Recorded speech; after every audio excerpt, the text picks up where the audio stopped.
BX1+. L'invité de Fabrice Grosfilet. Et notre invité ce midi, c'est Guy Van Engel, vice-président du Parlement bruxellois, membre de l'Open VLD, le Parti libéral flamand. Guy Van Engel, c'est oui ou bien c'est non la possibilité d'avoir un gouvernement fédéral avec à la fois les socialistes francophones et la NVA? Oui, donc c'était pour eux que j'ai choisi la chanson. Je crois que maintenant, c'est arrivé au point où ils doivent dire c'est oui ou bien c'est non.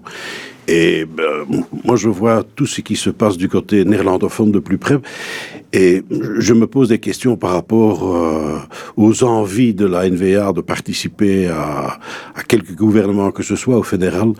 Eux, ils disent qu'ils veulent y aller, qu'ils sont disponibles. Oui, mais avec un programme tellement compliqué pour tous les autres que c'est un oui qui ressemble beaucoup à un non. Ça veut dire que vous doutez de la sincérité de Bart de Wever et de la NVA lorsqu'ils disent on est prêt à monter dans un gouvernement fédéral, je suis même prêt à avoir une mission d'informateur pour faire avancer les choses? Tout à fait. Et je suis même très inquiet parce que je crois que la folle idée de vouloir progresser vers l'indépendance flamande est quelque chose qui devient de plus en plus ancré dans les idées, naturellement du Vlaams Belang, mais de la NVA et de certains autres aussi. Il y a un manque de communication au-delà des frontières communautaires qui rend cette idée folle de plus en plus plausible du côté flamand. Oui, ça veut dire que le projet confédéraliste, il est en train de marquer des points. Il faut dire que c'est un projet séparatiste et il marque des points, et là je crois qu'on doit se ressaisir dans l'ensemble du pays pour dire non, allez, on ne va pas aller dans ce sens-là.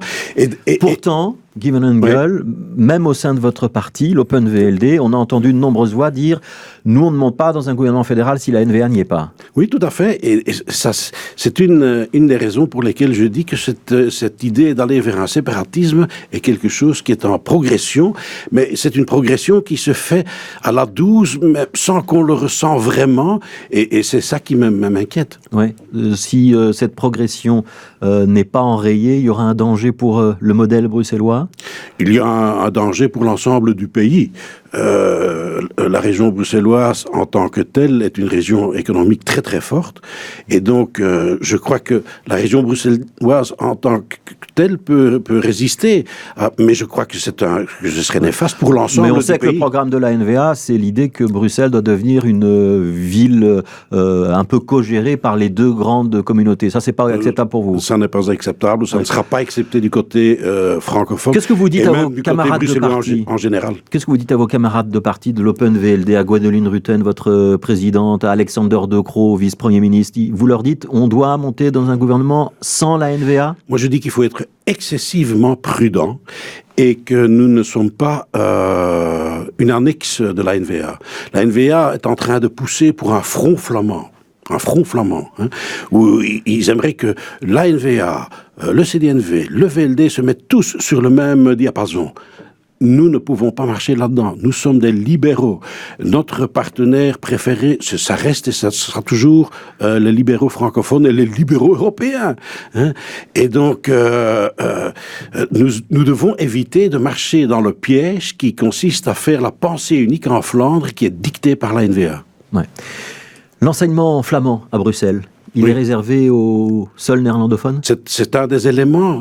Ça fait partie du débat et de la façon dont, à petits pas, on essaye d'envenimer le débat et d'en arriver à une situation ingérable. Ça veut dire que vous n'êtes pas tout à fait d'accord avec cette mesure? Non, parce qu'il faut se rendre compte, et je l'ai déjà expliqué à multiples reprises aussi de notre côté, il faut savoir qu'une toute grande partie des enfants bruxellois n'ont ni le néerlandais ni le français comme langue maternelle. Ce qui veut dire que si les francophones feraient de même dans leur réseau, ces enfants n'auraient plus de place dans nos écoles. Ouais. Donc l'idée, c'est de dire on réserve les 3/4 des places à ceux dont un des parents parle bien le néerlandais à la maison, et puis pour le secondaire, ceux qui ont fait toute leur primaire. Donc ça, c'est pas des bonnes mesures. C'est pas inclusif. Vous vous rendez compte, si du côté francophone, on fasse de même, cela veut dire que des enfants dont les parents ne parlent ni le néerlandais ni le français à la maison ne trouvent plus de place dans nos écoles. Ouais. Impossible. Les francophones sont convaincus de ça. D'ailleurs, ils introduisent des recours auprès de la Cour constitutionnelle, la COCOF et la Fédération Wallonie-Bruxelles. Il y a déjà eu un recours il y a quelques années, et là, la Cour constitutionnelle a décidé que la mesure pour l'enseignement néerlandophone était acceptable pour au moins qu'elle reste très restreinte dans son application. Et ce qu'on a fait par après, c'est essayer d'élargir le champ d'application. Ouais. Et maintenant, donc, je crois que ceux qui font des recours ont raison de reposer la question. Ouais, mais donc vous êtes un flamand de l'opposition en qui concerne cette décision-là du gouvernement flamand. Néerlandophone. Est-ce que vos partis va vous suivre? Est-ce qu'il va par exemple critiquer la décition prise par le gouvernement flamand sur cette question-là? Non, parce que là, la pensée unique qui s'est installée au Parlement flamand est quelque chose qu'on ne discute même plus. Tout ça semble... c'est devenu normal, c'est le nouveau normal. Et ça, c'est un nouveau normal qui est imposé par la NVA. Ça vous inquiète que même à l'OpenVLD, des gens soutiennent ce genre de mesures? Il ne s'agit pas uniquement de mon parti. Ce qui m'inquiète, c'est que dans le Parlement flamand, ce type de mesure est considéré comme totalement normal. Et la réflexion, le débat n'a même pas lieu. Vous êtes vice-président du Parlement bruxellois, c'est le début de l'année. On a aussi le rapport d'activité de l'année précédente qui vient d'être voté. Il est consultable en ligne pour ceux que ça intéresse. Il y a eu 143 projets ou propositions déposées. Il y en a eu 89 qui ont été adoptés, donc 89 ordonnances. C'est un bon score. Ça veut dire qu'on travaille bien au Parlement. Vous étiez ministre dans la précédente législature. J'étais 20 ans ministre dans 3 gouvernements, le fédéral, le gouvernement flamand et le gouvernement bruxellois. C'est en commission Finances et Affaires Générales qui a eu le plus de textes adoptés. En deuxième position, l'environnement et l'énergie. Et en dernière position, on trouve le logement, avec seulement 4 textes. Ça veut dire que ça n'intéresse pas les parlementaires bruxellois, la problématique du logement? Non, pas du tout. Mais les textes qui sont adoptés sont des textes légaux. Et donc, il est normal qu'en commission des finances, où les budgets doivent passer, où il y a beaucoup de textes aussi concernant les relations internationales, les accords qui doivent passer, c'est normal qu'il y ait beaucoup de textes là et qu'il y en ait moins. C'est pas le nombre de textes qui est adopté qui compte, mais c'est la qualité de ce texte. Et la portée des mesures qu'on décide. C'est ce qu'on essaye de faire progresser comme idée aussi au sein du Parlement. C'est pas le nombre de questions, pas le nombre d'interpellations qui sont faites, qui donnent une vue sur la qualité du travail. Non, c'est le contenu de ce que l'on fait qui doit primer. Est-ce qu'avec Rachid Madran à la présidence et vous à la vice-présidence, il est en train d'évoluer, ce Parlement? On va l'ouvrir notamment à la participation citoyenne? Oui, c'est quelque chose qui est dans l'air du temps. Moi, j'ai déjà vécu ça. Vous savez, quand j'ai participé à la refonte de mon propre parti qui s'appelait le VLD, Partij van de Burger, le parti du citoyen. Et donc, j'ai déjà vécu une période où nous avons essayé de rapprocher le politique du citoyen. Et je crois que les initiatives qui se développent maintenant... Donc, il y aura les fameuses commissions mixtes avec des citoyens tirés au sort, avec les parlementaires d'une commission. Ce sera théoriquement pour la rentrée de septembre. Vous nous confirmez ça? Oui, et ça peut rendre le débat plus riche et plus intéressant. Il y aura déjà un débat sur base d'une interpellation citoyenne, donc sur base d'une pétition qui a réuni 5000 signatures. Donc c'est l'ancien règlement sur le CETA, donc l'accord de libre-échange entre l'Union européenne et le Canada. Le Parlement bruxellois et le Parlement wallon, ils avaient déjà voté contre. Ça sert à quoi d'avoir encore un débat? Mais je crois que c'est utile. C'est un sujet très compliqué. Et avoir un débat qui permet d'approfondir le sujet, d'éclaircir le sujet par d'autres angles, d'entendre le citoyen et sa perception d'un projet tellement compliqué que celui-là, je crois que ça ne peut qu'enrichir le débat et augmenter la qualité du travail politique. On vous retrouve dans un instant, Guy Van Engel, ce sera juste après le journal. Nous ne sommes pas une annexe de la NVA, propos donc de Guy Van Engel, OpenVLD, vice-président du Parlement bruxellois, qui a aussi pris ses distances avec les mesures pour limiter l'entrée des non-néerlandophones dans les écoles néerlandophones de Bruxelles. C'était sur l'antenne de BX1. On continue cet entretien dans quelques instants. BX1+. L'invité de Fabrice Grosfilet. Mais tout de suite, on retrouve donc Guy Van Engel, vice-président du Parlement bruxellois. On a vu dans le journal ces hockeyeuses. Je voudrais revenir sur un des temps forts de l'actualité au Parlement bruxellois. Ça a été le lancement de cette fameuse commission parlementaire pour l'égalité des chances et les droits des femmes. C'était nécessaire de transformer le comité d'avis en commission parlementaire? Je crois que oui. Je crois que le sujet mérite une commission en bonne et due forme. Et donc... les aspirations sont grandes pour faire travailler cette commission d'une façon très efficace. Et je crois que c'est une bonne chose qu'on ait cette commission telle qu'elle. Ouais. Il y a eu beaucoup de débats sur le fait qu'il n'y avait pas beaucoup d'hommes dans la commission, que c'était surtout des femmes qui s'étaient inscrites pour y siéger. Ça va se corriger avec le temps ? Ça va se corriger avec... Ça concerne les hommes aussi, la question de l'égalité. Ça concerne les hommes aussi, et je suis persuadé que ça va se corriger avec le temps. Ouais. Est-ce que ça veut dire qu'on ne fait plus aujourd'hui de la politique comme avant, et que le monde politique, à la suite des vagues MeToo, Harvey Weinstein, Balance ton porc, etc., a intégré cette nouvelle donne ? Tout à fait. Il y a dans le monde politique, je crois, une évolution qui est celle de la société, mais qui, par rapport au monde politique, est toujours un peu plus en retard.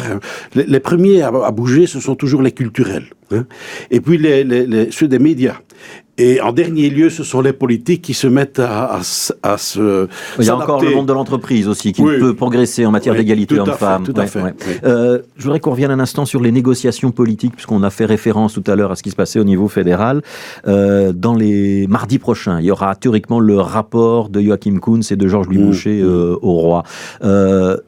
La Belgique unitaire défendue par Georges-Louis Boucher, c'est la nostalgie ou c'est quelque chose vers lequel on peut retourner ?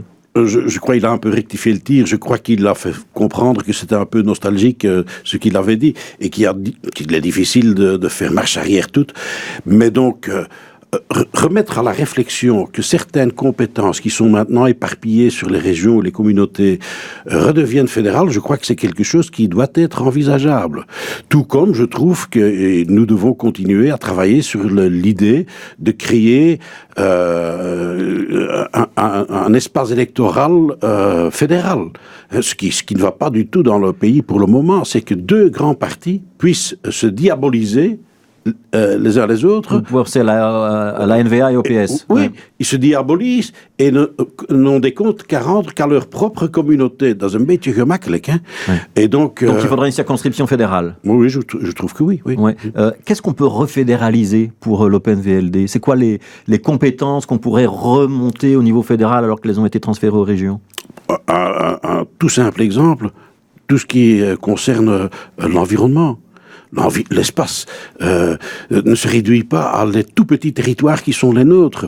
Et donc, en matière d'environnement, avoir une politique plus cohérente sur l'ensemble du pays. Allez, la façon dont nous créons maintenant des low emission zones, des LEZ, hein, ça se fait différemment en Flandre, en Wallonie, à Bruxelles. Avoir quelque chose de plus cohérent sur l'ensemble du pays me semble quand même une bonne chose. Ouais. Un mot sur Evere, votre commune. Oui, meilleur. Oui, un nouveau bourgmestre, Ridwan Chahid, c'est le successeur plus ou moins désigné de Rudy Vervoort. On verra si Rudy Vervoort se présente ou pas lors des prochaines élections communales. C'est un changement de génération. Vous avez été en duo longtemps avec Rudy Vervoort, hein, à Evere. Oui, mais je connais Ridwan aussi depuis longtemps, hein, depuis qu'il s'est mis en politique chez nous. C'est un bosseur, c'est quelqu'un de acharné au travail et avec un beau contact envers les citoyens. Il a fait un magnifique score aux dernières élections communales et donc je lui souhaite beaucoup de succès. Je crois que... Est-ce que vous serez encore candidat aux prochaines élections communales à Evere ? Je ne crois pas, non. Non, j'ai fait mon terme. Je suis là depuis plus de 30 ans maintenant et donc tout doucement je me prépare à me mettre dans la position où je ne fais que donner des bons conseils. Merci beaucoup, Guy Van Engel. Félicitations d'ailleurs pour votre émission. Hein. Ah, merci. Non, je l'ai suivi maintenant les derniers jours à plusieurs reprises sur le web. Je trouve la nouvelle formule agréable, intéressante, très réussie. Eh ben, merci beaucoup. Et on va vous réinviter, mais pas parce que vous avez dit du bien de l'émission, mais parce qu'on a envie de vous entendre. Merci beaucoup, Guy Van Engel, d'avoir accepté notre invitation. On va